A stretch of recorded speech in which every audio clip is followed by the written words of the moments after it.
ఆశ్చర్యకరమైన బైబిల్ పాఠంగా ఆదికాండము 24వ అధ్యాయము 34వ వచనం నుండి చివరి వచనం మట్టుకు చదువుకుందాము.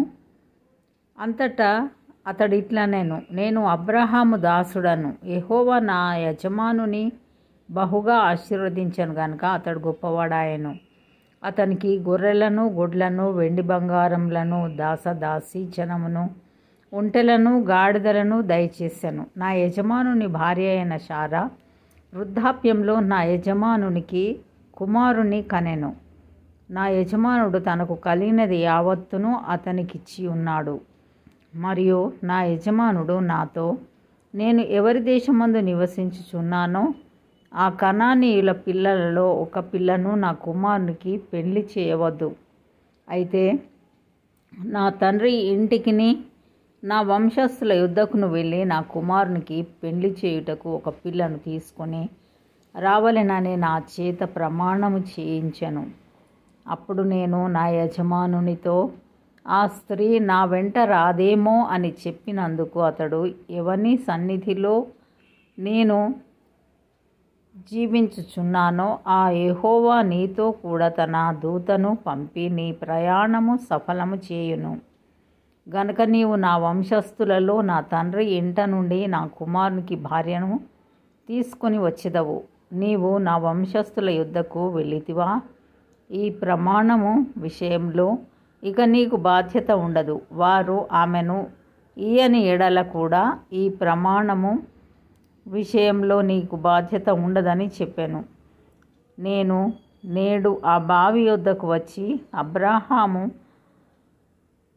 అబ్రహామును నా యజమానుని దేవుడవైన యెహోవా, నా ప్రయాణమును నీవు సఫలం చేసిన ఎడల నేను ఈ నీళ్ల బావి యొద్ద నిలిచి ఉండగా నీళ్లు చేదుకుంటకు వచ్చిన చిన్నదానితో నీవు దయచేసి నీ కడవలో నీళ్లు కొంచెం నన్ను త్రాగనిమ్మని చెప్పునప్పుడు నీవు త్రాగము, నీ ఒంటెలకును చేదిపోయిదునని ఎవతే చెప్పునో ఆమెయే నా యజమానుని కుమారునికి యెహోవా నియమించిన పిల్లయే యుండును గాకని మనవి చేసుకొంటిని.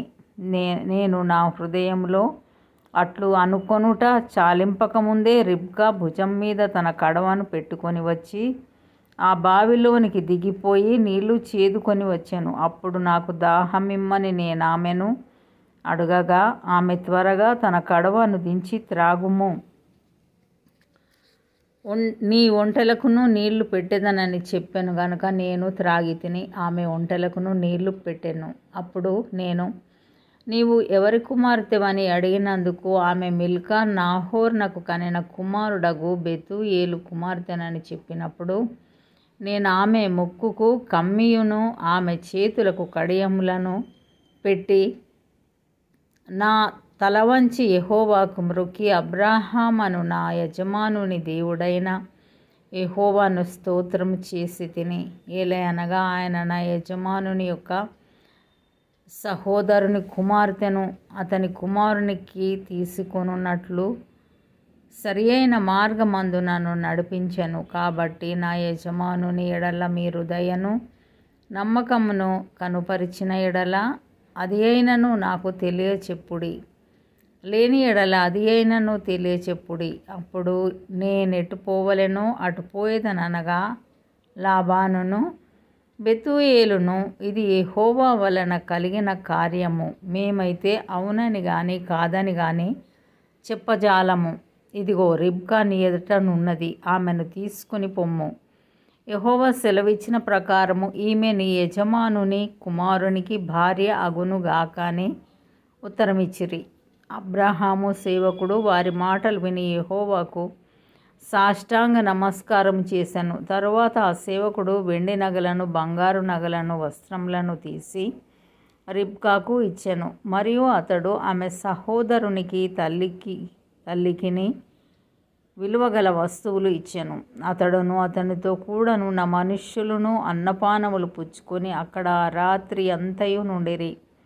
ఉదయంన వారు లేచినప్పుడు అతడు నా యజమానుని యొద్దకు నన్ను పంపించుడని చెప్పగా ఆమె సహోదరుడును ఆమె తల్లియు ఈ చిన్నదాని 10 దినములైనను మా యొద్ద ఉండనిమ్ము, ఆ తరువాత ఆమె వెళ్ళవచ్చుననిరి.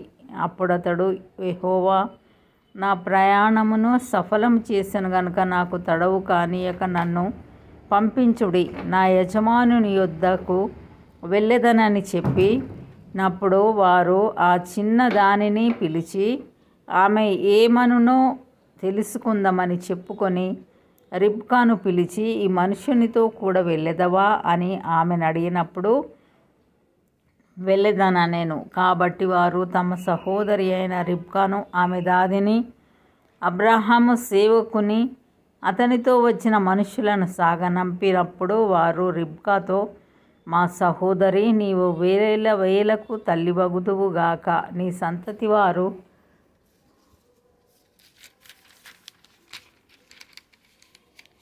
తమ పగవారి గవినిని స్వాధీనపరుచుకుందురుగాక అని ఆమెను దీవింపగా రిబ్కాయు ఆమె పనికత్తెలను లేచి ఒంటెలనెక్కి ఆ మనుష్యుని వెంబడి వెళ్ళిరి. అట్లు ఆ సేవకుడు రిబ్కాను తోడుకొని పోయెను. ఇస్సాకు బెయేల్ లహైరోయి మార్గమున వచ్చి దక్షిణ దేశమందు కాపురముండెను. సాయంకాలమున ఇస్సాకు పొలంలో ధ్యానింప బయలువెళ్ళి కన్నులెత్తి చూచినప్పుడు ఒంటెలు వచ్చుచుండెను. రిబ్కా కన్నులెత్తి ఇస్సాకును చూచి ఒంటె మీద నుండి దిగి మనలను ఎదుర్కొనుటకు పొలంలో నడుచుచున్న ఆ మనుషుడెవరని దాసుని అడగగా ఇతడు నా యజమానుడని చెప్పాను గనుక ఆమె ముసుగు వేసుకొనెను. అప్పుడా దాసుడు తాను చేసిన కార్యములన్నీ ఇస్సాకుతో వివరించి చెప్పాను. ఇస్సాకు తల్లి అయిన శారా గుడారంలోనికి ఆమెను తీసుకొని పోయాను. అట్లు అతడు రిబ్కాను పరిగ్రహింపగా ఆమె అతనికి భార్య ఆయను. అతడు ఆమెను ప్రేమించెను. అప్పుడు ఇస్సాకు తన తల్లి విషయమై దుఃఖ నివారణ పొందెను. ఇంతటితో ఈ దినం కొరకైన బైబిల్ పాఠము సరి.